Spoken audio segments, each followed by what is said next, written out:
everyone. Thank you, Rick. It's been wonderful to be included, and I want to just give a special thanks to Ambassador Oliver and Beat and Ambassador Matthew. I think you two should run for the president, the next president for your country. You'll be empowering, inspiring so much girls and male and female across the board. I feel that's by saying that, I also that highlights the importance of the role of female role model, right, and female mentors. By being in the room and just sitting here as a female entrepreneur myself and listening to all the absolutely great women and industry leaders and policy leaders and Mr. Zhao Xin earlier, you feel empowered. You feel that you have a better vision on your path ahead. So I just want to highlight that important role and to also to echo what Ambassador Martha has said, to pay it forward and to empower more girls and help more underprivileged women around the world, because a lot of them are striking and they're struggling alone. So myself, I have always been an entrepreneur, and I'm working on my fourth startup. At the beginning, I mean, and I never knew what I wanted to do after the graduation. It wasn't a question that's well thought through. So I accidentally become an entrepreneur, and then I saw it's really hard, it's challenging, it's just man, it's hard. So, but now on my fourth startup, I start to realize that's who I am. I that's who I truly want to be, creating things and just making things possible and from zero, from scratch. That's what I love to do. And so maybe I have been I started my first startup in 2012, and after a few years after my graduation in software development. Obviously, in the past few years, I've been building companies. Some failed, some got acquired, and some is hopefully uprising. The exterior that where I'm a chief ambassador, which earlier I heard Mr. Xu Fang who speak on the investment finance. The access to financial resources is very essential, like one of the most essential to female-led, like Beat also. Beat also speak on the female-led innovative projects or startups, only 17%, if I remember right, and financial investment are given to female-led entrepreneurs and projects. So last year, I learned a lot of things. Last year, Exterior, being a young startup, we raised relatively a large first round, $40 million. But I learned two things. First of all, is that you gotta ask more. You gotta have balls to ask, because that was my first startup. I've been through many rounds of fundraising. I guess as a woman, you always tend to ask less, or you don't know. So this time I sort of consciously tell myself, just add 30% or 50%. In fact, I doubled. And you got it. So that's one thing I learned, to just go against your intuition, I guess. And second of all is I also at the same time consciously aware that just being a female, your company valuation will be automatically deduct 15% to 20%.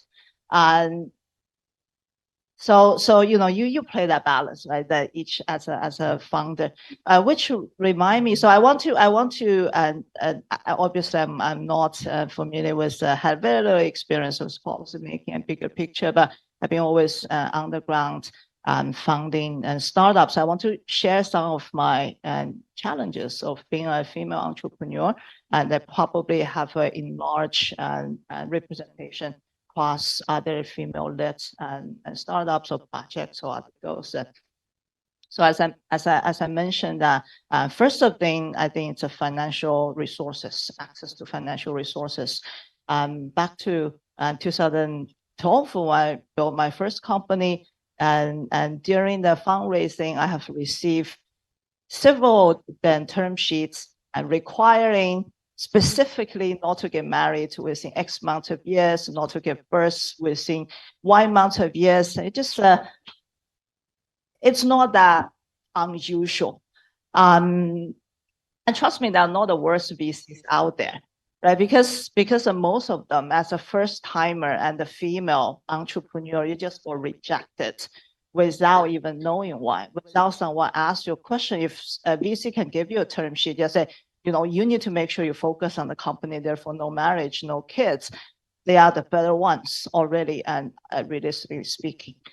And so as I said, even until today, every round we try to raise, I'm consciously aware that I will be reduced. My value will be reduced. Therefore, my company's value will be reduced 20%. So how can we make up that 20% by asking more? Of course, also by being more solid and more competitive than our competitors and to make up that gap. We naturally have because we're females. And I remember, and we will often have those what you call the portfolio company and gathers, like where all the founders of company that being invested by your mother company, not mother company, the investment funds such as Tencent or in our industry, 37 IGG, those bigger companies, and you just start to see that in the software development, maybe the ratio, say, a female and led entrepreneur startup who receive at least one round is around like 10%, and then into the gaming and is into 1% range. And now I venture into a more uncharted space, which is AI, metaverse, blockchain. Just to have even a high level female entrepreneur decision makers are hard to find as well. So I sold my actually first company, which was my second startup in 2017, at $11 million, which is not a big round, not a big acquisition for startup, but I remember that the negotiation, also the price was negotiated hard and hard down, centered by one argument or a set of arguments that after 3 years, and in the next 3 years after acquisition, my ability to lead will be dramatically declined because, first of all, I will shift my priorities to family, which like men shouldn't shift their priorities to family. Is that what I said? And second of all is because I was approaching 30. Jesus Christ, excuse me for using the Lord's name in fact. As a woman, I'm 30, I'm already declined. Just I was angry, like when I was much younger, I was angry, still young and hard. But now I learned to play my games better, such as, before I would just, F you, like get out of the room.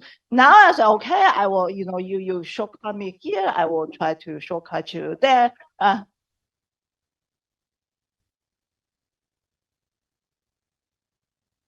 Oh, okay. Yeah, I will wrap up and sorry.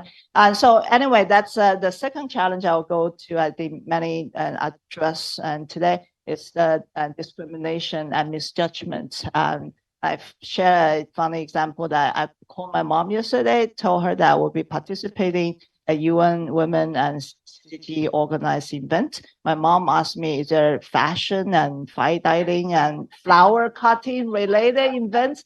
I said, no. No, why there have to be? And that's my mom. That's another woman's head, the roadblock, that mental block I have. And I don't know whether you have, I'm sure all of you have heard of the OpenAI, ChatGPT. And I also encourage you to use it. Right now, the ChatGPT reply like more than 70% of my emails. And I just sitting here, I asked the ChatGPT a question: what are the good toys for 5-year-old boys and 5-year-old girls?